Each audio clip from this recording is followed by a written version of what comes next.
Wabarakatuh. Bismillah walhamdulillah wassalatu wassalamu ala rasulillah wa ala alihi wa sahbihi wa man tabi'ahu wa walah, amma ba'du.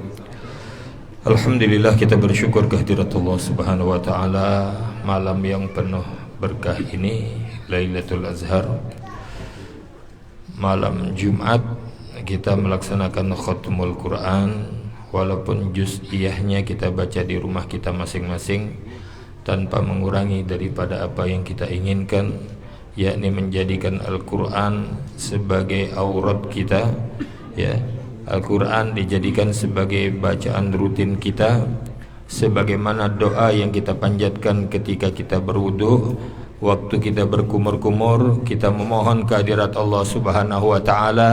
Kita mohon kepada Allah subhanahu wa ta'ala agar diringankan, dibantu oleh Allah subhanahu wa ta'ala untuk senantiasa memperbanyak zikir, mengingat Allah subhanahu wa ta'ala, serta dimudahkan di dalam membaca Al-Quranul Karim. Mudah-mudahan malam ini majelis kita khutmul Quran, Allah senantiasa mudahkan kita untuk membaca Al-Quranul Karim. Karena dengan Al-Quran yang kita baca, Iqra'ul Quran, perintah daripada Rasulullah sallallahu alaihi wasallam, fa innahu ya'ti yaumal qiyamah syafi'an li ashabi. Al-Quran yang kita baca inilah yang nanti kelak akan memberikan syafaat kepada yang membacanya. Terlebih lagi ketika kita membaca di malam hari, ketika orang lain tidur terlelap nyenyak, ya, kita kemudian bangun qiyamul lail, kita isi dengan tadabbur membaca Al-Quran, maka nilainya akan menjadi lebih, ya. Di saat orang tertidur lelap, kita kemudian qiyamul lail membaca Al-Quran, Masya Allah, nilainya di sisi Allah subhanahu wa ta'ala akan menjadi lebih. Terlebih lagi seandainya kita mampu ketika qiyamul lail, ayat-ayat yang kita baca adalah Al-Quranul Karim, tentu akan mempunyai nilai yang lebih besar lagi di sisi Allah subhanahu wa ta'ala. Salat dan salam kita aturkan pada junjungan kita Nabi besar Muhammad sallallahu alaihi wasallam, yang alhamdulillah saat ini kita berada di bulan Rabiul Awal, bulan kelahiran Rasulullah sallallahu alaihi wasallam. Sudah banyak kita dengar tentang cerita-cerita daripada keistimewaan Rasulullah, mulai dari proses kelahiran beliau, sinar yang sedemikian terang, yang mana bumi biasanya separuh malam, separuh siang, separuh terang, separuh gelap. Tapi pada saat kelahiran Rasulullah sallallahu alaihi wasallam, dunia menjadi terang seluruhnya oleh tanda daripada mukjizat kelahiran daripada Rasulullah sallallahu alaihi wasallam. Bahkan api sesembahan orang-orang yang biasa menyembah api Majusi yang tidak pernah padam, tiba-tiba padam pada saat itu demi pengagungan daripada Rasulullah sallallahu alaihi wasallam. Dan berita-berita tentang kelahiran daripada Rasulullah sallallahu alaihi wasallam bukan hanya untuk kalangan kita umat Islam, di Taurat, di Injil sudah dibahas. Sehingga salah seorang daripada pendeta Yahudi yang melihat terangnya tidak seperti terangnya biasa, malam yang gelap, malam yang pekat, tiba-tiba ada cahaya, mereka mengerti sebagaimana isyarat yang telah dinukil dalam kitab yang mereka miliki. Sehingga setiap ada wanita yang hamil didatangi rumahnya, adakah kelahiran di sini? Ternyata semuanya tidak ada yang melahirkan, sehingga mereka tahu bahwa Nabi yang dimaksud bukan dari golongan bangsanya. Dia lantas kecewa karena yang dipilih oleh Allah subhanahu wa ta'ala bukan dari kaumnya. Sehingga itulah sebagian daripada kitab-kitab mereka ada sedikit mungkin hal-hal yang mungkin di luar pembahasan kita. Demikian juga telah diceritakan bagaimana ketika Rasulullah sallallahu alaihi wasallam, ada sebagian riwayat mengatakan ketika usianya 9 tahun, sebagian riwayat mengatakan ada usianya 12 tahun, diajak oleh paman beliau untuk berniaga ke Syam. Di tengah perjalanan berjumpa dengan pendeta Buhairah yang mengamati daripada perjalanan Rasulullah sallallahu alaihi wasallam, senantiasa diteduhi oleh awan, kemudian didatangi sang paman. Siapa anak ini? Dia keponakanku. Tidakkah engkau perhatikan awan yang menaungi? Ya. Sang paman tidak memperhatikan, dipikir biasa, itu fenomena alam. Awan ini senantiasa menyertai daripada keponakanmu dimanapun dia. Kemudian minta izin, dilihat ke pundaknya, ternyata ada tanda kenabian. Maka oleh beliau, jangan kau lanjutkan perjalananmu ke Syam. Nanti kalau pendeta-pendeta sana tahu bahwa kau ini membawa calon nabi, maka akan bisa jadi dibunuh. Sebaiknya engkau pulang.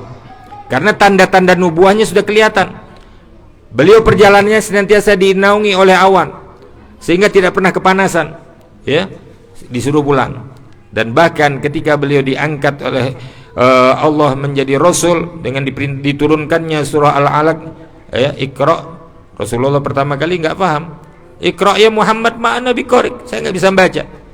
Iqra ya Muhammad, dipeluk tetap ma'ana biqari. Kemudian dilanjutkanlah pembacaan daripada surah Al-Alaq 1-5 yang ini merupakan awal daripada diangkatnya Rasulullah SAW menjadi seorang rasul pada usia 40 tahun.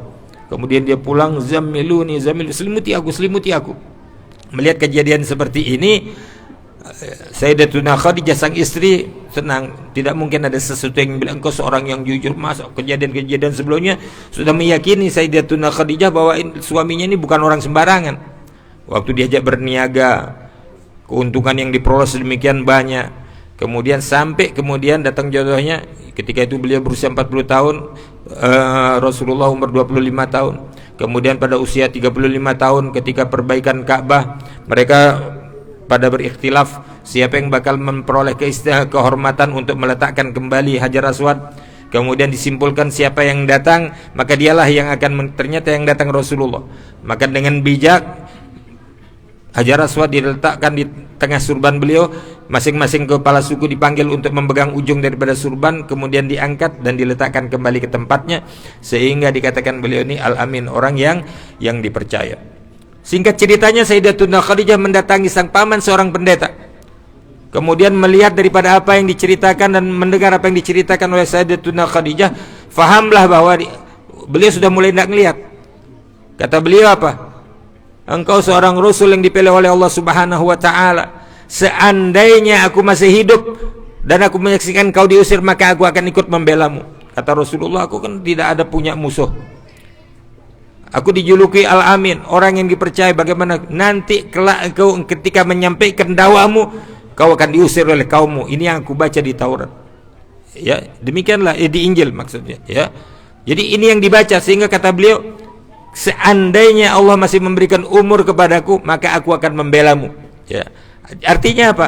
Siapa Rasulullah, bagaimana beliau, itu sudah diterangkan di dalam kitab-kitab sebelumnya, baik di dalam Taurat maupun di dalam kitab Injil. Dan para pendeta-pendeta hafal dengan apa-apa yang disebutkan di dalam kitab-kitab tersebut, sehingga gejala-gejala yang terjadi dari fenomena alam, mereka tahu bahwa Rasul yang dimaksud telah lahir, dan mereka kecewa bukan dari kaum yang mereka inginkan, ya, tetapi dari suku Arab, ya. Demikianlah, dan banyak lagi cerita-cerita tentang bagaimana Rasulullah SAW dari awal kelahirannya, masa remajanya, kemudian sampai diangkat menjadi Rasulullah, kemudian perjuangan-perjuangan beliau. Nah, di bulan Rabiul Awal inilah kita jadikan momentum untuk mengkaji, untuk menelaah kembali siapa Rasulullah, bagaimana perjuangan beliau, sehingga sebagai umatnya kita menyadari bahwa Rasulullah SAW sebagaimana yang Allah lukiskan di dalam Al-Quran, laqad ja'akum rasulun min anfusikum azizun alaihi ma'anitum harisun alaikum bil mu'minina raufur rahim. Kita hafal karena setiap membaca maulid, setiap malam Senin kita baca ini ayat. Kita tahu terjemahannya, kita faham ini terjemahannya. Sedemikian tinggi kasih sayang Rasulullah SAW, maka apa balasan kita?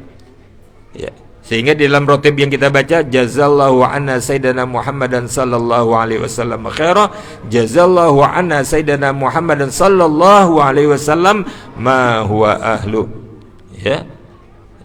Selanjutnya, afdhala ma jazan nabiyan an ummati. Apa yang kita persembahkan sebagai bukti ucapan terima kasih kita kepada Rasulullah SAW? Perjuangan apa yang telah kita lakukan?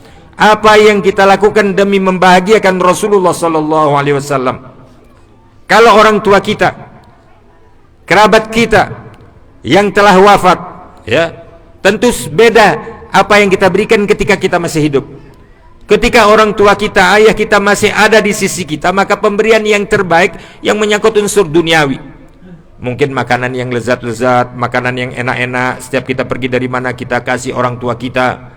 Ketika mereka memerlukan kendaraan, kita cari kendaraan yang terbaik buat mereka. Ketika mereka butuh rumah tinggal, kita berikan rumah tinggal yang nyaman buat mereka. Tapi setelah mereka wafat, apakah dibawa semuanya itu? Enggak ada yang dibawa. Mobil enggak ada dibawa, rumah enggak ada dibawa, pakaian pun tidak ada yang dibawa. Walaupun bisa dibawa, tapi tidak akan dibawa. Perhiasan tidak ada yang dibawa semuanya. Lantas apa hadiah yang terbaik bagi orang tua kita yang telah wafat malam hari ini? Al-Quran yang kita baca, istighfar yang kita ucapkan, selawat yang kita baca. Ini adalah hadiah terbaik yang kita persembahkan untuk orang tua kita yang telah wafat. Ummati ummatun marhumah, umatku adalah umat yang Allah curahkan rahmat kepada mereka. Banyak di antara kita yang meninggal dengan dosa-dosa yang besar, tetapi kelak ketika dibangkitkan seperti orang yang tanpa dosa. Kenapa bisa terjadi?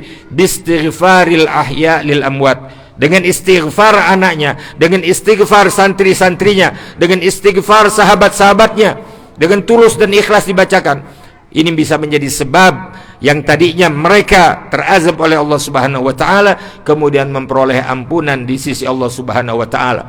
Bahkan pahala Al-Qur'an yang kita baca, Al-Qur'an yang kita baca, pahalanya nanti dibawa dengan nampan yang terbuat dari cahaya, kemudian digini dengan kain sutra penuh cahaya, bertaburan cahaya, diantar oleh malaikat seraya mengatakan, hadhi hadiah min fulan bin fulan. Ini loh hadiah dari anakmu, ini loh hadiah dari saudaramu, ini loh hadiah dari muridmu. Mereka pun tersenyum bahagia dengan hadiah-hadiah yang diberikan.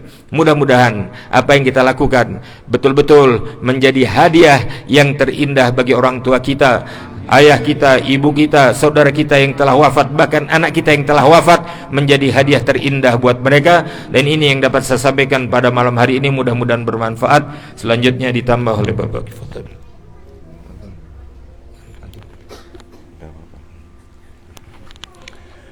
Assalamualaikum warahmatullahi wabarakatuh.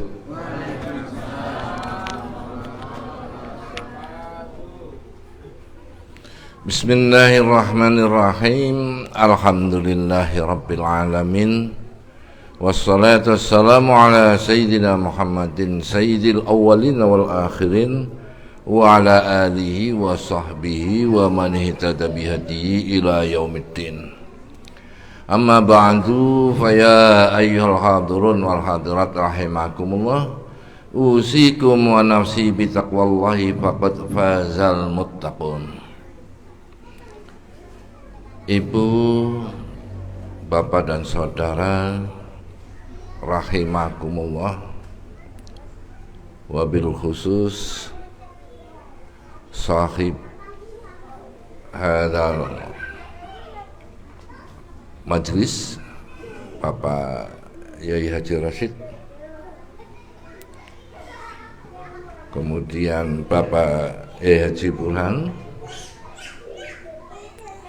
kemudian Habib Mahdi. Alhamdulillah bisa membagi keberkahannya kepada kita semua insyaallah. Kemudian Habib Abdul Muttalib, ya. Hadirin hadirat rahimakumullah,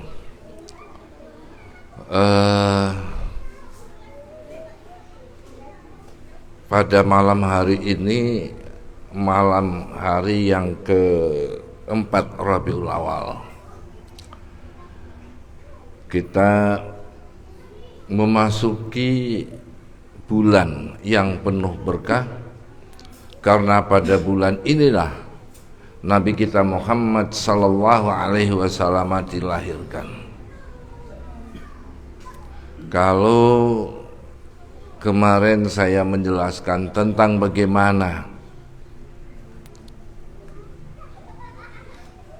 kegembiraan kita terhadap kelahiran Nabi Muhammad sallallahu alaihi wasallam itu akan mendapatkan balasan dari Allah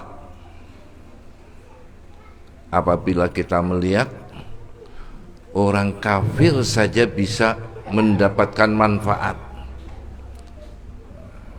Tiap hari Senin diringankan siksanya. apalagi kita yang beriman. Tula umri masruran bi ahmada wa mata muwahhidah.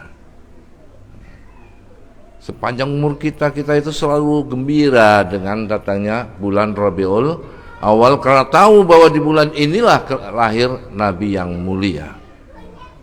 Kemudian kita juga menjaga iman kita sehingga disebutkan mata muwahhidah. Nah, kalau orang yang semacam Abu Lahab bisa diringankan siksanya, lantas bagaimana dengan kita yang beriman kemudian bergembira juga atas kelahiran Nabi Muhammad SAW. Jadi syair itu bentuknya pertanyaan, tetapi kita juga berpikir. Hadirin hadirat rahimakumullah. Kemudian malam yang penuh berkah ini juga disebut Sayyidul Ayyam karena malam Jumat. Kemudian di malam ini kita juga menghatamkan Al-Quran, walaupun dibaca di rumah masing-masing, tadi sudah dikasih tahu. Nah, kemudian kami ingin menyampaikan sedikit tentang hudal lil muttaqin. Kita semuanya hafal bahwa Al-Quran itu adalah sebagai petunjuk bagi orang-orang yang bertakwa. Nah, kata hudan itu sendiri atau hidayah itu ada yang memaknainya dengan potensi. Sehingga ketika bicara tentang hidayah itu, seorang ulama menyatakan bahwa hidayah itu ada 5 tingkat. Yang pertama adalah hidayah nabatiyah, potensi biologis, kemampuan berkembang biak. Hidayah ini diberikan oleh Allah kepada seluruh makhluknya, bukan hanya manusia, bahkan binatang dan pohon itu juga mendapatkan hidayah nabatiyah. Sehingga bagi orang-orang yang memiliki kemampuan ruhaniyah, mempunyai daya spiritualitas yang tinggi, itu bisa mendengarkan bagaimana pohon-pohon itu bertasbih. Kalau kita ya lihat pohonnya, cuma lihat aja. Tapi mereka yang sudah mempunyai daya spiritualitas tinggi itu bisa menyatakan ternyata pohon ini bertasbih.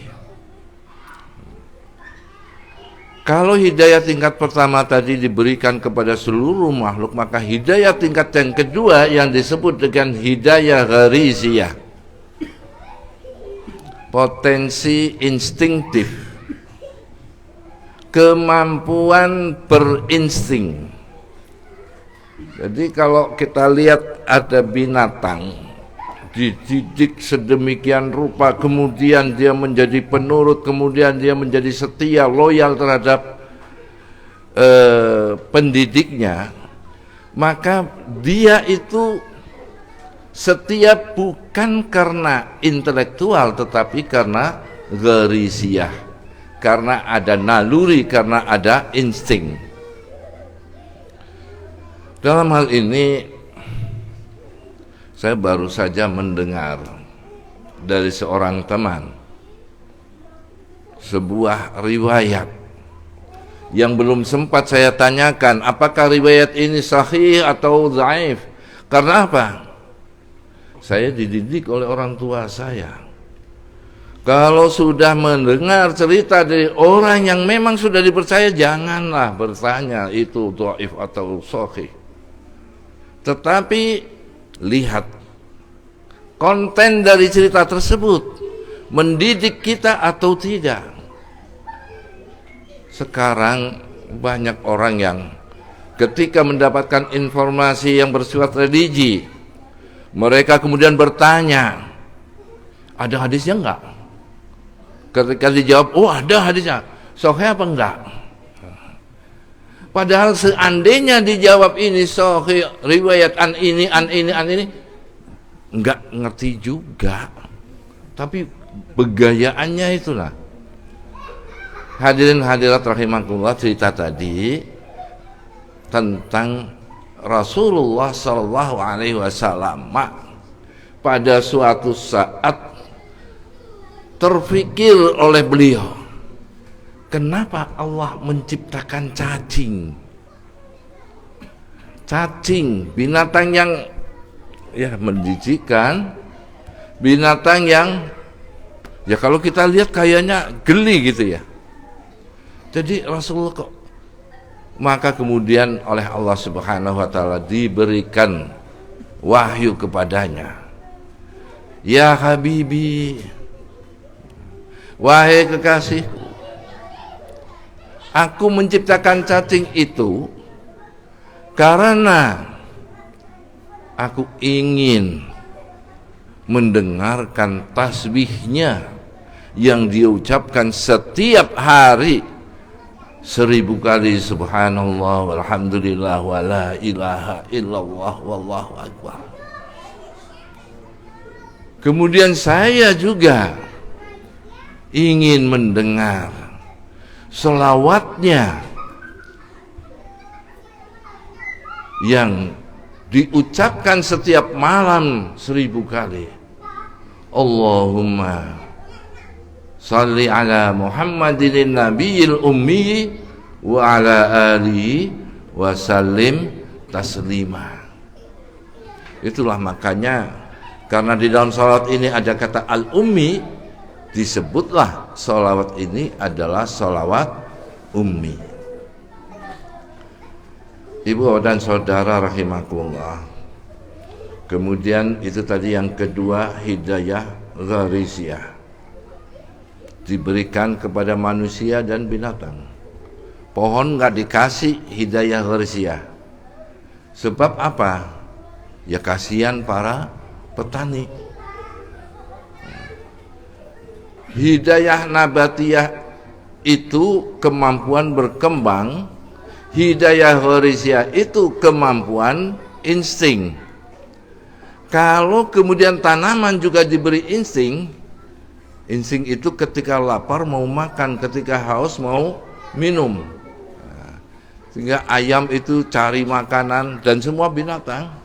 Nah sekarang pohon mangga sampean, pas lupa nggak dikasih siraman, kehausan, kelaparan, pindah pohon itu, apa nggak kasihan sampean? Itu makanya Tuhan memang sudah maha mengatur.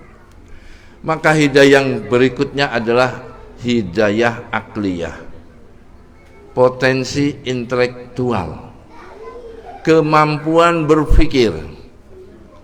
Dan ini tidak diberikan kepada binatang, tidak diberikan kepada tanaman, hanya diberikan kepada manusia.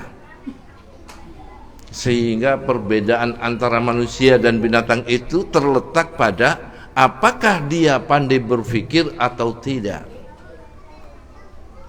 Hidayah akliyah inilah yang membuat kehidupan manusia dari peradaban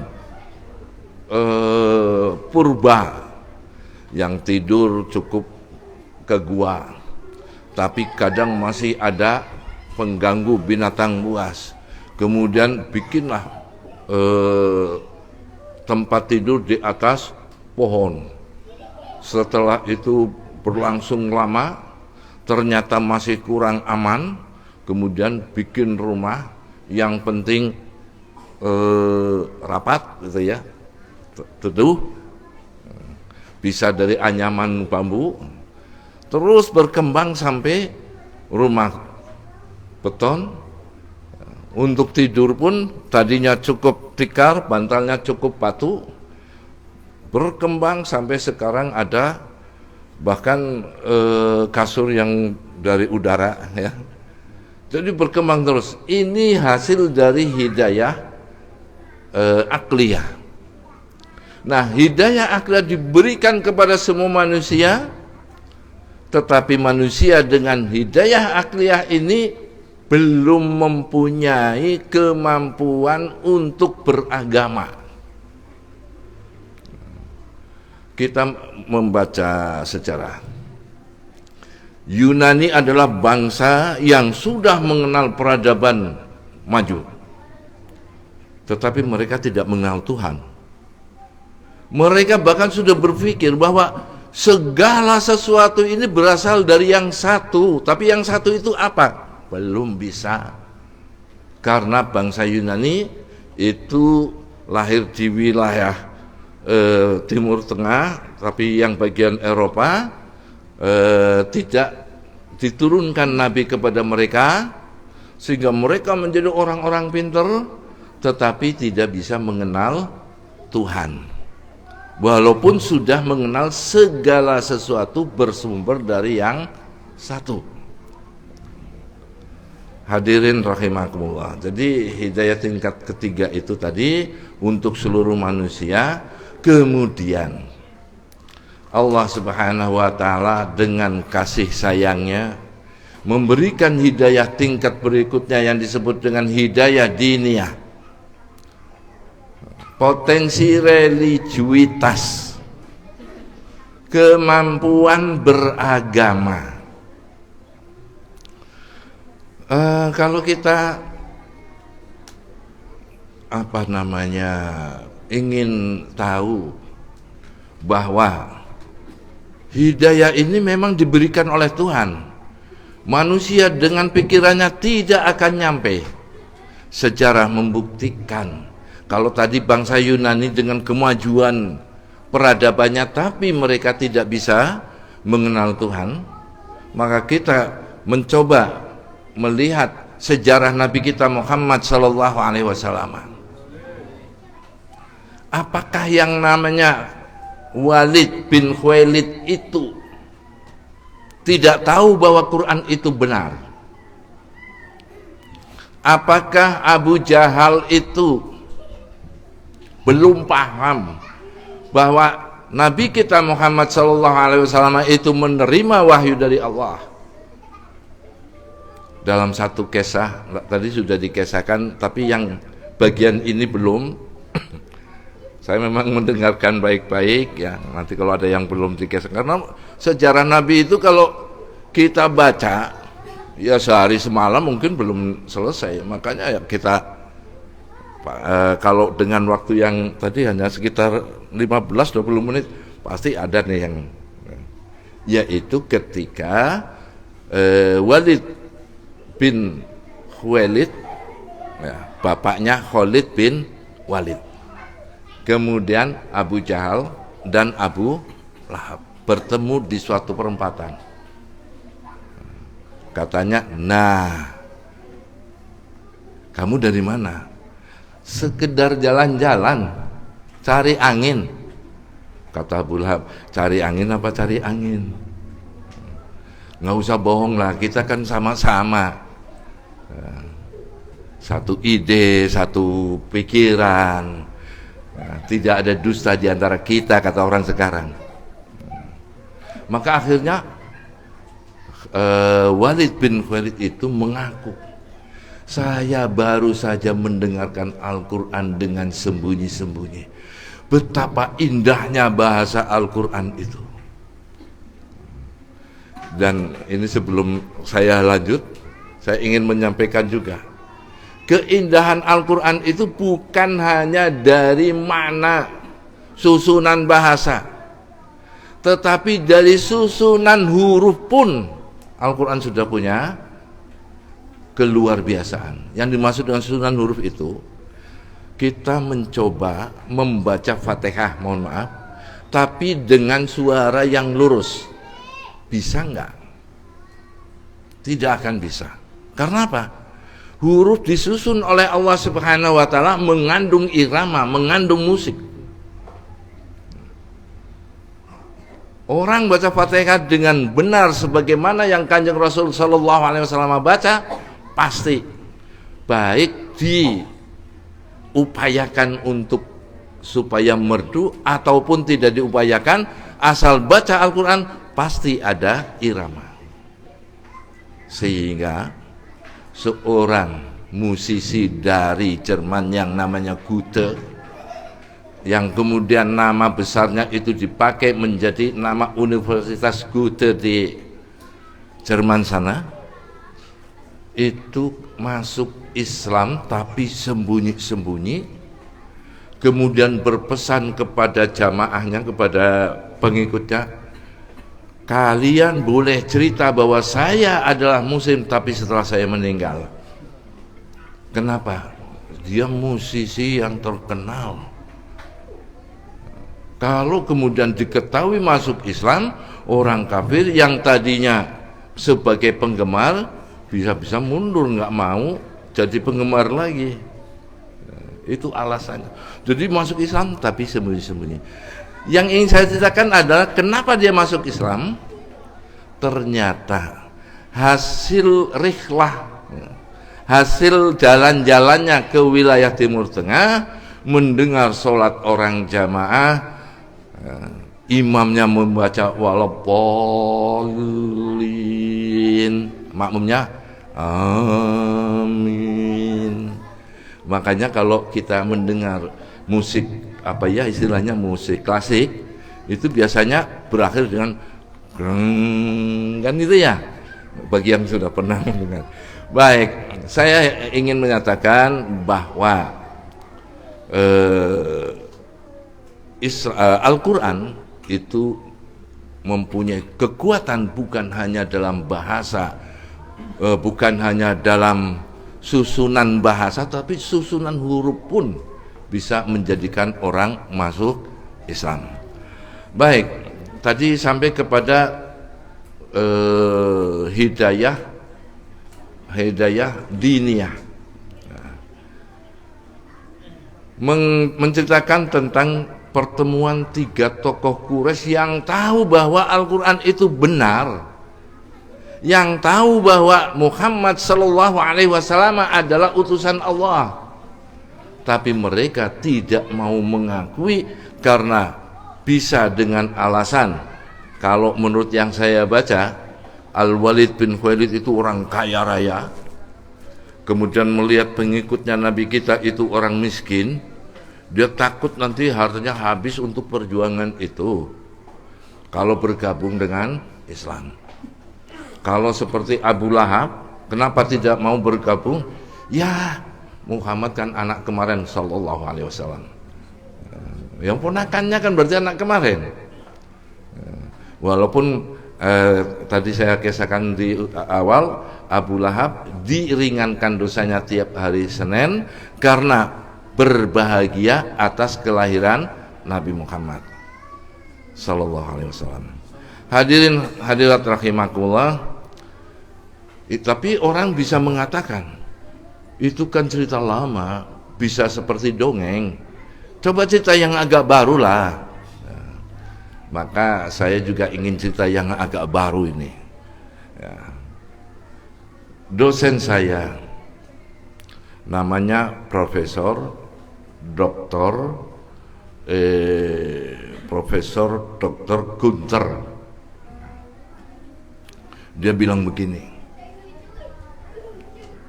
ich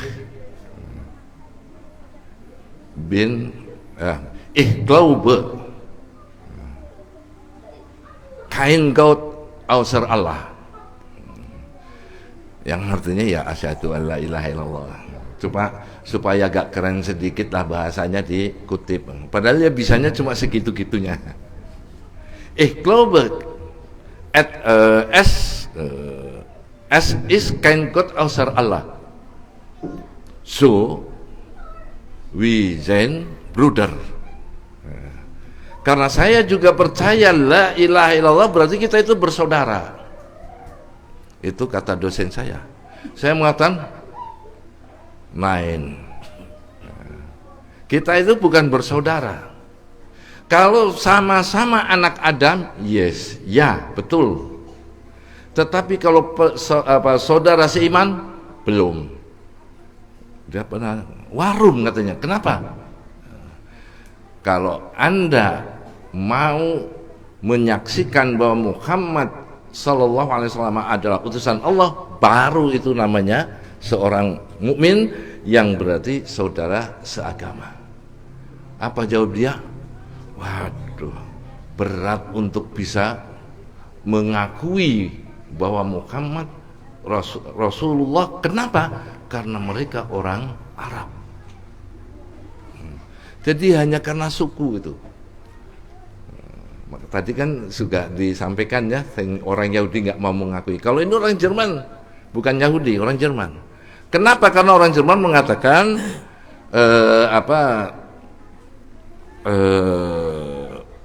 will über alles. Kami ini orang Jerman itu ada di atas segalanya. Ya, jadi ya orang Semit, orang Arab itu ya. Hadirin hadirat rahimakumullah, agak kepanjangan nanti kalau saya bicara ini, saya singkat saja yang hidayah berikutnya. Tadi hidayah diniyah ya. Nah, itu diberikan kepada semua hamba Allah yang dikehendaki oleh Allah untuk beragama. Sebab bisa jadi orang tahu tentang kebenaran Islam tapi tidak akan mau masuk Islam. Ya karena belum mendapat hidayah diniyah. Nah, ini yang terakhir, hidayah yang kita harapkan dari amalan kita setiap bulan ini. Namanya hidayah taufikiyah. Potensi implementatif, kemampuan untuk melaksanakan ajaran agama. Ternyata untuk melaksanakan ajaran agama yang sudah kita ketahui bahwa itu baik, masih berat juga kita laksanakan kalau tidak ada pertolongan dari Allah Subhanahu wa Ta'ala. Kalaupun kita berupaya keras kemudian kita bisa melakukan ajaran agama, tetapi hilang keyakinannya bahwa ini adalah bi'aunillah Subhanahu wa Ta'ala, bisa jadi ibadahnya itu juga luntur. Loh, saya banyak baca buku, jadi saya bisa mengamalkan sholat tahajud karena diterangkan kebaikannya sholat duha juga.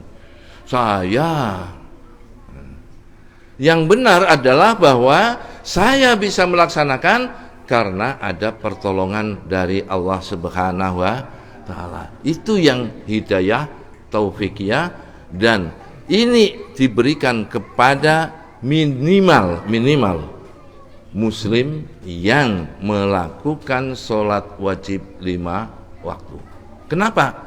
Karena dia selalu minta hidayah 17 kali, bahkan bisa lebih ketika yang dibaca itu ada di sholat sunnah atau dalam majlis-majlis semacam ini. Kan kita mengatakan Al-Fatihah kan, kemudian ada ihdinas siratal mustaqim. Ya Allah, berikanlah kami hidayah, berikanlah kami potensi, berikanlah kami petunjuk untuk bisa mendapatkan siratal mustaqim. Hadirin hadirat rahimakumullah, mudah-mudahan yang sedikit ini bermanfaat. Kurang lebihnya mohon maaf, terutama kepada habaib ini.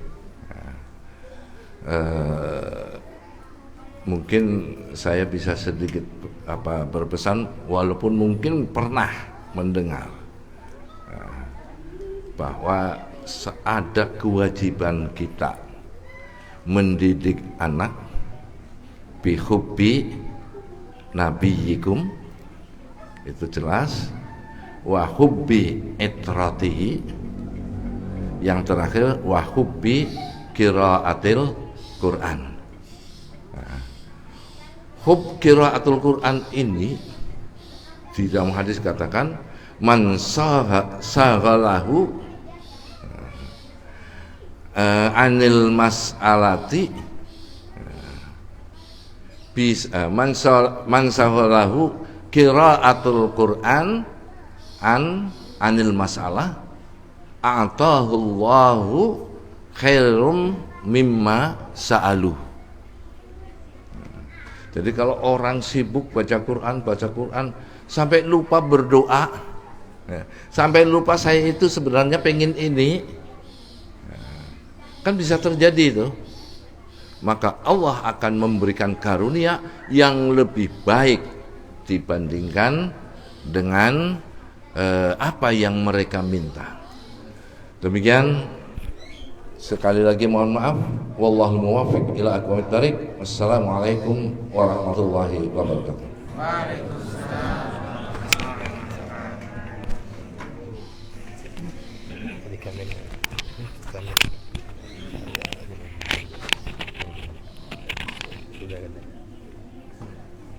Walau Kalimantan. Assalamualaikum kalimat. Assalamualaikum. Satu kalimat selesai.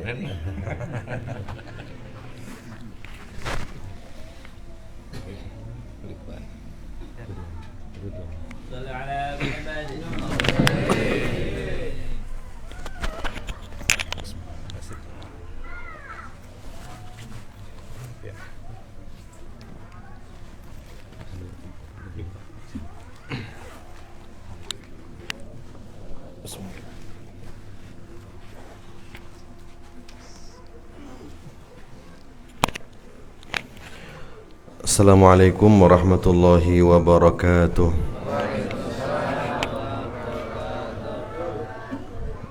Bismillahirrahmanirrahim.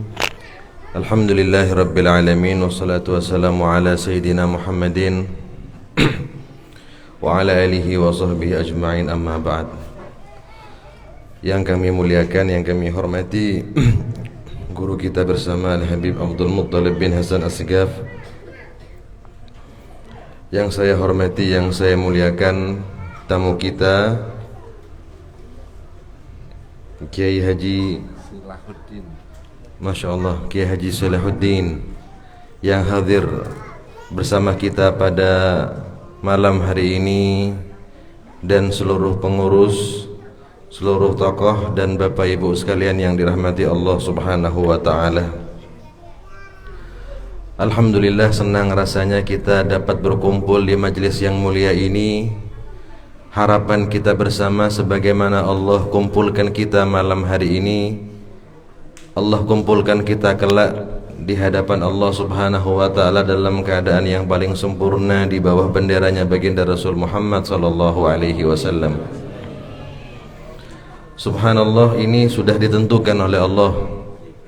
Ya mungkin antum pernah mendengar satu ungkapan, sebenarnya orang yang hadir majelis taklim itu pilihan.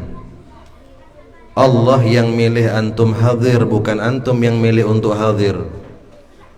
Ya, kadang-kadang kalau datang malasnya kita itu, ngapain hadir, itu aja. Khatmul Quran lagi, nggak ada yang lain. Rutinitas, kebiasaan yang berkesinambungan mungkin akan menimbulkan kejenuhan. Tetapi seandainya kita ngerti dan kita tahu apa yang kita lakukan dan nilai serta kadar majelis khatmul Quran yang kita hadiri, jangankan tiap bulan para hadirin, tiap waktu, tiap hari seandainya ada khatmul Quran, tidak akan pernah satu kali pun momentum tersebut akan terlewati. Mengapa? Karena ini khatmul Quran, majelis ta'lim sekaligus khatmul Quran. Dan seandainya akan kita hitung fadilah dari majelis yang seperti ini, luar biasa. Majelis ta'lim iya, majelis ta'lim, fawaidnya, barokahnya, fadilahnya sudah sering disampaikan oleh guru-guru kita, oleh Al-Habib Abdul Muttalib. Seminimal, paling sedikit, tidak bergeser kita punya tempat, tidak bergeser kita punya tubuh dari tempat ini, kita pulang ke rumah masing-masing, melainkan akan disuruhkan kepadanya, qumu maghfuran lakum qad buddilat sayi'atukum hasanat. Itu minimal hadirin. Kita pulang nanti ke rumah, ya, seandainya kita tidak mendapatkan apapun seandainya tidak ada tausiah, seandainya tidak ada apapun kecuali hanya satu, apa itu? Maghfirah Allah, maka itu sudah cukup buat kita. Maka dikatakan di akhir majlis, diserukan dari langit oleh para malaikat, qumu maghfuran lakum, bangun kalian, pulang ke rumah kalian masing-masing dalam kondisi, dalam keadaan kalian telah terampuni dosa-dosanya oleh Allah. Bukan hanya itu hadirin, tapi tapi dikatakan dalam seruan yang selanjutnya, qad buddilat sayiatukum, kalau seandainya maghfirah yang kita dapatkan sudah cukup buat kita, maka saking rahmatnya Allah, saking lomannya Allah, dermawannya Allah sama kita, beda sama kita ketika muamalah dengan orang lain, beda muamalahnya manusia dengan manusia. Apa itu hadirin? Qad buddilat sayiatukum hasanat, akan diganti dosa-dosa kalian dengan kebaikan. Gak ada muamalah kayak muamalahnya Allah. Bayangin kita dosa, berbuat maksiat dicatat sama Allah, tapi saat menghadiri majelis ta'lim, catatan-catatan kesalahan, kejelekan, kemaksiatan itu diganti oleh Allah dengan kebaikan. Ini fadilah daripada menghadiri majelis ta'lim. Namun lebih daripada itu, turun rahmatnya Allah, turun sakinah, turun hidayah, turun rahmatnya Allah, dan kita duduk dengan orang-orang saleh, duduk dengan orang-orang yang dekat dengan Allah Subhanahu wa ta'ala. Pak Kiai datang dari rumahnya jauh,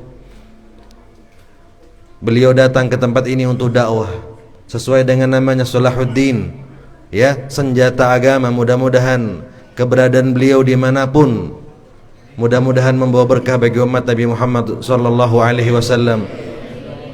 Teringat dengan apa yang pernah kami terima daripada guru-guru kami.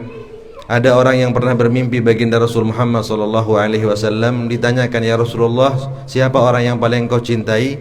Kata Nabi Muhammad, orang yang mengajak orang lain kepada agama, orang yang mengajak orang lain kepada agamaku, yang berdakwah di jalan Allah Subhanahu wa ta'ala. Bahkan dikatakan orang yang paling cepat untuk sampai kepada Allah Subhanahu wa ta'ala, maka orang yang meniti dakwah di jalan Allah Subhanahu wa ta'ala.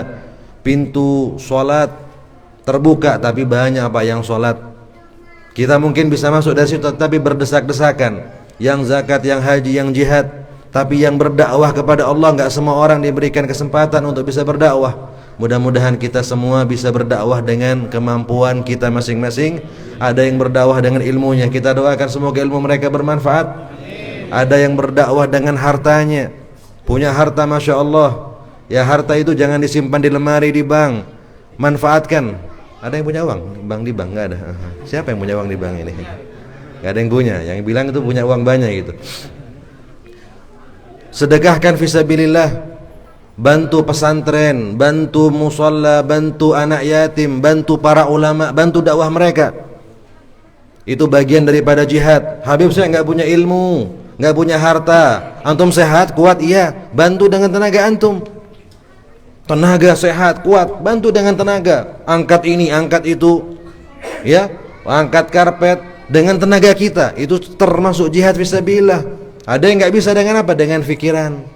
Ada yang nggak bisa, jangan nyusahin yang bisa. Ya, sudah nggak nyumbang, sudah bukan orang alim, sudah orang nggak jihad, ngompor-ngomporin lagi, ngapain ya? Ini syaitan ya. A'udzubillahi minasyaitonir rajim ya. Ya, mudah-mudahan Allah berikan keberkahan kepada kita semua. Mudah-mudahan majlis ini majlis berkah bagi kita semua insyaallah taala. Kurang lebihnya saya mohon maaf. Mungkin sebelum saya tutup dengan salam, Pak Haji, Habib Thodib, Pak Kiai, boleh saya informasi? Ya, nggak apa-apa Haji ya. Untuk acara yang hari Senin, insyaallah kami Sunnatul Rasul di Kelungkung, insyaallah akan mengadakan Maulid Akbar tanggal 3 Oktober. Mudah-mudahan semuanya diberikan kesehatan oleh Allah Subhanahu wa taala. Kurang lebihnya saya mohon maaf. Wassalamualaikum warahmatullahi wabarakatuh.